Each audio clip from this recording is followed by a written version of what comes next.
మా ఊర్లో అయితే గణేష్ ఫెస్టివల్ స్టార్ట్ అయిపోయింది. మీ ఊర్లో స్టార్ట్ అయిందా లేదా కామెంట్ చేయండి. మేమైతే 5 అడుగుల బొమ్మను తెచ్చుకున్నాం. మీరు గణేష్ బొమ్మను తెచ్చుకున్నారో లేదో కామెంట్ చేయండి. చూడండి ఒకసారి వాళ్ళ సంతోషం. ఇదిగో మేమైతే 2 రోజుల ముందుగానే స్టేజ్ కూడా వేసేసాం. అసలు స్టేజ్ వేయడానికి టెంట్లు అయితే అసలు దొరకట్లేదు. అందరు బుక్ చేసుకున్నారు. మేము లక్కీగా 2 డేస్ ముందే కాబట్టి మాకైతే దొరికింది. అది చూడండి ఒక్కొక్కరి కలర్స్ అయితే ఎలా ఉన్నాయో స్టేజ్ దగ్గరికి వచ్చి ఎలా దింపాలి అని అయితే ఆలోచిస్తున్నారు. స్టేజ్లోకి వెళ్తే అది టెంట్ తగులుతుందని అక్కడే ఆగి ఆలోచిస్తున్నారు. యూత్ అంతా ఎలా దింపాలని డిస్కస్ చేస్తున్నారు. చూడండి ఒక్కసారి అట్రండి ఇట్రండి అంటూ.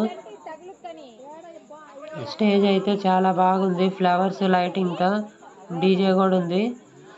రేపైతే పూజ చేసేటప్పుడు ఆ టవల్ అయితే తీస్తారో అప్పుడైతే మనం గణేష్ యొక్క ఫేస్ అయితే చూడగలం ఎలా ఉందని. అందరూ అయితే ఎలా దించాలని డిస్కషన్లో ఉన్నారు. మీకు స్టార్ట్ అయిందా లేదా?